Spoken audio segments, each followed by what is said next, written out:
Hello my friends, hello.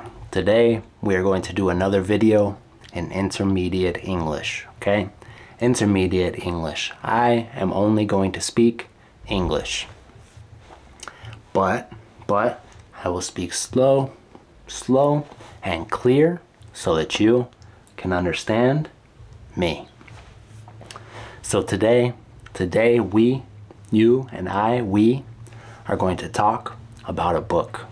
Okay, we're going to talk about a book that was written by somebody that I think you know. I think you know this person, okay?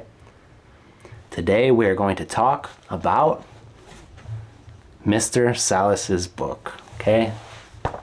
De Cero a Poliglota. This book was written by the YouTuber, the language YouTuber, Mr. Salas, okay? So today we are going to talk about his book in English from zero to polyglot, okay? We're going to talk about his book. First, I want to say something about Mr. Salas. I know that most of you, maybe most of you already know this, and a lot of you guys are here because of Mr. Salas. But a few months ago, Mr. Salas, he did something very cool that helped me a lot, all right? Mr. Salas made a video, a YouTube video, about language YouTubers who deserve more subscribers, okay? And somehow, I have no idea how, somehow, he found my channel. He found my channel, he put me in the video, and he said that you guys should come and check out my channel if you are trying to learn English, okay? He also made a joke about the name of my channel. Todo bien. Mr. Salas really helped me out, okay? One day I was at work, I looked at my phone, and that morning I had 200 and something subscribers. I looked at my phone and I had 600 subscribers, okay? Like that. Just like that. Because somebody with a big audience and a big YouTube channel, he wanted to be a good person and he wanted to help others, okay? And I was lucky enough that for some reason he found my channel and decided to help me. So I want to say gracias maestro, gracias a Mr. Salas. Thank you very much. If you ever see this video, I want to tell you thank you. I think it was really cool what you did, and one day when my channel is bigger, I want to do the same. I want to return the favor to somebody else, okay? Super cool what you did. I appreciate you, and you've got all my respect, my friend. Okay, so because Mr. Salas did this very nice thing and helped me so much a few months ago, I wanted to support him in a way, okay? I wanted to support him in a small way, okay? So I bought his book, okay? I bought his book. I went to Amazon, and I found his book, and I bought a copy of it, and I read it, okay? I read it because I wanted to support in a small way this person who did something so cool for me. So today I am going to tell you guys some interesting things that I learned from this book, but I am not going to tell you all of it because I think it's a good book, and if you guys want to know all of it, you should buy a copy to support Mr. Salas too, okay? Because he works hard. He worked hard to write this, so I am not going to tell all of the content that is in here. I would not feel right about that.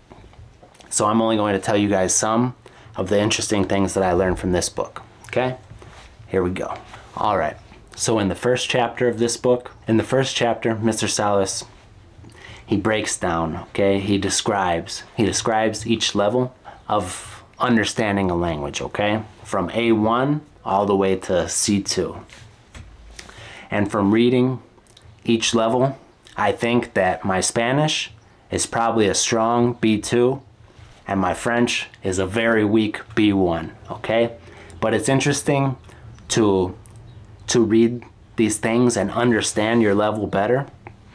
I think it's a very useful tool that he included in this book. Okay, and I say that my Spanish is probably a B2 because I can defend my points of view. I could talk about pretty much any topic. Okay, I could live my life in Spanish if I wanted to, and I would certainly improve if I spent more time speaking in Spanish. The next chapter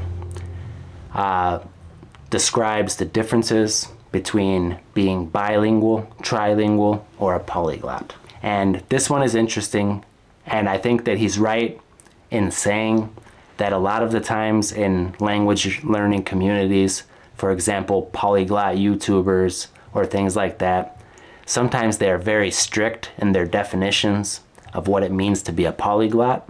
But Mr. Salas, he says that if you speak 3 or more languages, you are a polyglot. And okay, like I said, I'm not going to go into the depth of everything that he said. If you want to know all that, you got to buy his book. But I do find this interesting because my previous understanding was that you had to speak 4 or more languages to be a polyglot. But that is because I watched and listened to a lot of these perfectionist and sometimes toxic, as Mr. Salas says, language learning YouTubers, okay? Or polyglot language YouTubers. But I am happy to read Mr. Salas's definition, because by that definition, I'm a polyglot. Later, he touches on how languages are traditionally taught in schools and how this is not the most natural or effective method for teaching or learning a language. I completely agree with this. I know personally many people who took 4 years of Spanish classes or French classes in high school, and they cannot speak French or Spanish, not even a little bit, okay? They passed some tests, but they could never go to France, go to Mexico, go to Colombia, and have a conversation with a native speaker. So that just proves the point that in schools, in general, they do not teach languages right at all. They teach grammar, a bit of vocabulary, but what they are teaching you to do is to pass a test and not to understand and be able to really use the language in a meaningful way. He says that it is possible to learn a language on your own, and it is even preferable, it is even better, okay? And to learn a language by yourself is the best way to guarantee your success, says Mr. Salas.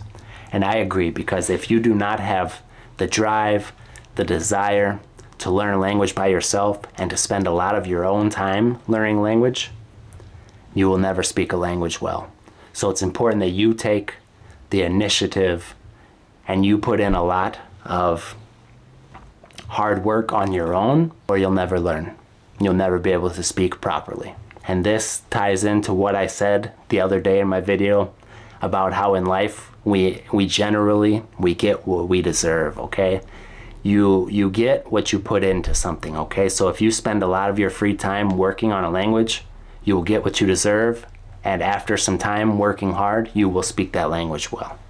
The next chapter is great for me because he says that the one true way, the true way that we learn languages is, what is it, my friends? Ya saben, input comprensible, or in English, comprehensible input. He goes on to say he goes on to explain how we learn our native languages, okay? And then he ties in how, therefore, for that reason, comprehensible input is the most natural and best way to learn a language. I completely agree. It has been my experience that comprehensible input is an incredible tool. It is the best way that I have found to learn languages. Comprehensible input is responsible for my Spanish and my French. And if I were to decide to learn another language, the first thing that I would search for is comprehensible input, whatever language I'm looking for, okay? For example, comprehensible input, Arabic, okay? That would be the first step that I took if I was going to learn another language. He makes one point about comprehensible input that I think is key. It is so important, okay? Very, very important. And that is that you must enjoy the content that you are consuming, okay? And that is the whole point of my channel, Pensando Inglés. That is the whole point, okay? That is why I try to make my videos interesting. I try to talk about interesting experiences from my life, interesting topics, interesting things going around the world. I try to make them funny, ha ha ha ha, funny and fun to watch, because I know that it is so important that you enjoy the things that you are trying to consume. It is so important that you enjoy the input that you are consuming. He then describes how he learned English, okay? And one key thing that I took away from this chapter was that one thing that played a huge role, maybe the biggest role in the language learning process for Mr. Salas of learning English, video games, okay? Mr. Salas first started to learn English playing video games and looking in a dictionary, okay? And this just goes on further to prove his point that you must enjoy what you are doing. And if you really want to understand the material that you are consuming, it is much more powerful and you will be much more motivated.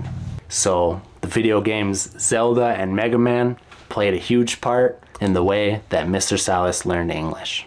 Now I also know one other person who learned a lot of their English in this way, mi amigo Pedro Gomez de Colombia. When I spoke to Pedro, he also told me that he learned this way, and this leads me to believe that there is probably a big percentage of young men in this age group who learned a lot of English from video games, okay, who grew up in the 90s.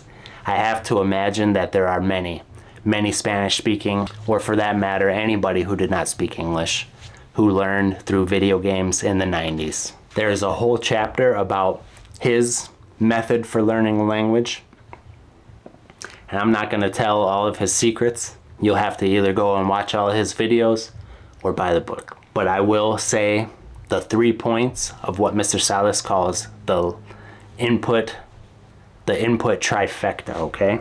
First is to use your free time well, okay? Now I have said this many times. When you are not doing anything, use that time to work on your English, okay? You could watch some of my videos, you could watch other videos, you could read a little bit in English, you could listen to a podcast, okay?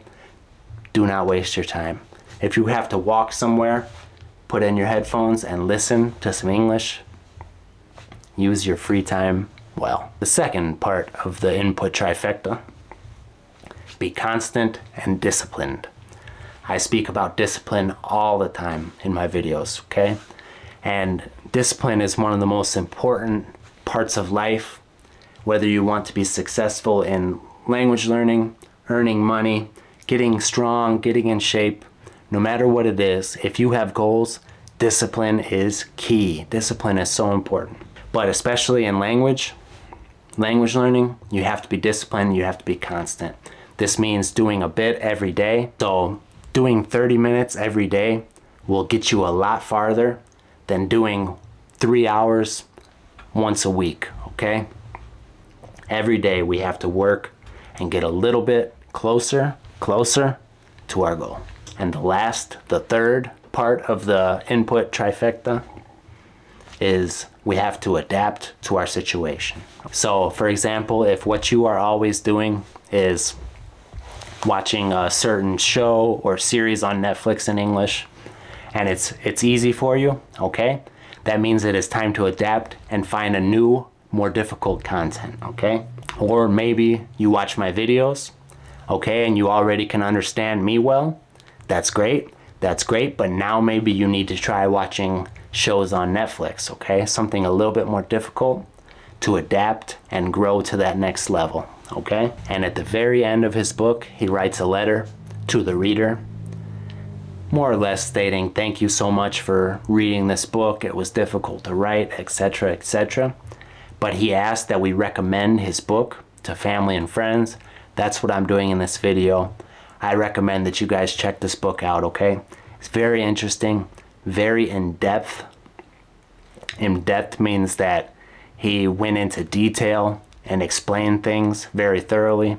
And after reading this book, you will have no doubts that Mr. Salas truly understands the language learning process. All right, that was a bit of a summary about the book, some of my thoughts about some of the themes that he discusses in this book.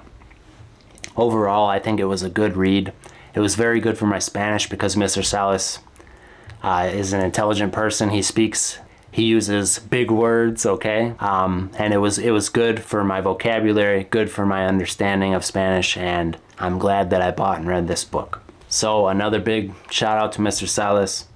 Thank you for what you've done for me, my friend. One day I hope that we could talk. I would love to interview you in English, talk about languages, talk about life. One day I think we will speak.